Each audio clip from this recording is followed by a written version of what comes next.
మీ సంతాన కలను నిజం చేసుకునేందుకు ఈ రోజే 49 సంప్రదించండి 9390501418. ఢిల్లీ కేంద్రంగా రాజకీయ సమీకరణాలు వేగంగా మారుతున్నాయి. 2029 లక్ష్యంగా బీజేపీ కొత్త నిర్ణయాలతో అడుగులు వేస్తోంది. పార్లమెంట్లో త్వరలో ప్రవేశపెట్టే కీలక బిల్లులకు అవరోధం లేకుండా సంఖ్యాబలం పెంచుకుంటోంది. ఇదే సమయంలో ప్రభుత్వంతో పాటుగా పార్టీలో కీలక మార్పులకు ప్రధాని మోదీ సిద్ధమవుతోన్నారు.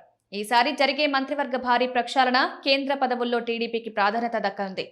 ఈ పదవుల రేసులో టీడీపీ రెడ్డి గారు ముందు వరుసలో ఉన్నట్టు తెలుస్తోంది. కేంద్రంలో మంత్రివర్గ ప్రక్షాళనకు రంగం సిద్ధమవుతోంది. ఏపీ నుంచి మరో మంత్రి పదవి ఎన్డీఏ మిత్రపక్షాలకు ఇవ్వాలని బీజేపీ భావిస్తోంది.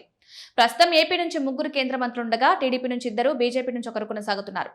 ఈసారి జనసేనకు ఛాన్స్ వస్తుందని అంచనాలున్నాయి. కాగా సామాజిక ప్రాంతీయ లెక్కల ఆధారంగా ఏపీ నుంచి కేంద్ర మంత్రిగా ఎవరికి అవకాశం ఇవ్వాలనేది డిసైడ్ చేయనున్నారు. ప్రస్తుతం గోదావరి జిల్లాల నుంచి శ్రీనివాస వర్మ, ఉత్తరాంధ్ర నుంచి రామ్మోహన్ నాయుడు, కోస్తా జిల్లాల నుంచి పెమ్మసాని ప్రాతినిధ్యం వహిస్తున్నారు. ఈసారి సామాజిక ప్రాంతీయ సమీకరణల ఆధారంగా మంత్రి పదవి ఖరారు కానుంది. అందులో భాగంగా రాయలసీమ నుంచి రెడ్డి వర్గానికి అవకాశం ఇస్తారనే అంచనాలు మొదలయ్యాయి.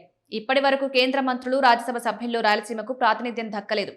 దీంతో ఈసారి గ్రేటర్ రాయలసీమ పరిధిలోని నెల్లూరు జిల్లా నుంచి ఎంపీ వేమిరెడ్డి ప్రభాకర్ రెడ్డికి కేంద్ర మంత్రికి అవకాశం దక్కుతుందని పార్టీలో ప్రచారం కొనసాగుతోంది.